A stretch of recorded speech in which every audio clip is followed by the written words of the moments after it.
From the National Newsroom of the Canadian Press, I'm John Kennedy. Activists say Prime Minister Justin Trudeau's decision to remain a Liberal leader through to the next election is putting queer Canadians at risk. With his public support sinking fast, the LGBTQ+ advocates say a Conservative government led by Pierre Poilievre would be dangerous, and Trudeau should step aside, give the Liberals a better chance at winning the next election. Poilievre has said Canada should continue to offer refuge for persecuted LGBTQ people around the world, and that female spaces should exclusively be for biological females, not for biological males.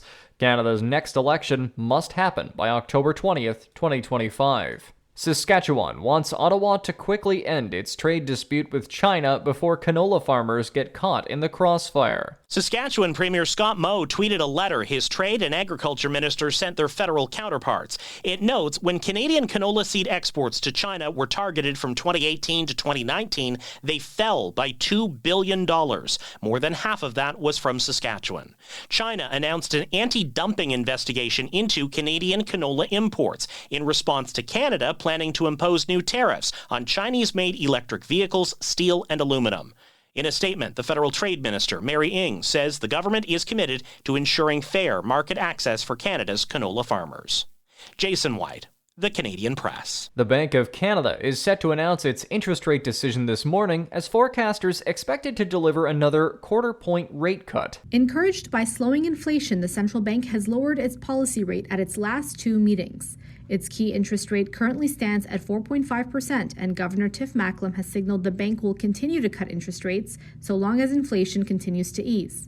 High interest rates have helped reduce price pressures this year, bringing Canada's inflation rate down to 2.5% in July. Last week, Statistics Canada data showed the Canadian economy grew at an annualized rate of 2.1% in the second quarter, topping expectations from economists and the central bank. However, real gross domestic product on a per capita basis shrank for the fifth quarter in a row, leading many economists to believe a rate cut is still likely. Najud Al-Malis, The Canadian Press, Ottawa. Ukrainian Foreign Minister Dmytro Kuleba has resigned following an announcement from President Volodymyr Zelensky that a cabinet reshuffle was imminent. The Ukrainian Speaker of Parliament says Kuleba's resignation request will be discussed by lawmakers at the next plenary meeting. The foreign minister's resignation coincides with the deaths of at least 7 people in an overnight strike on Lviv.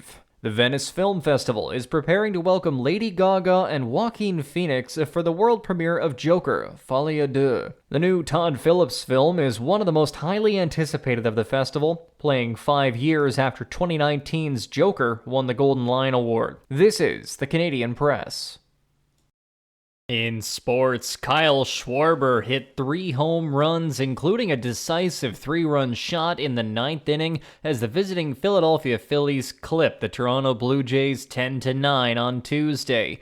The Blue Jays led 6-1 after the first inning and 8-4 after 6, but the bullpen couldn't close the deal against the NL East leading Phillies. Seth Brown's third hit of the night gave the Oakland Athletics an exciting 3-2 win over the visiting Seattle Mariners. Elsewhere, a 3-run homer from Mookie Betts in the 10th inning lifted the visiting Los Angeles Dodgers to a 6-2 win over the Los Angeles Angels.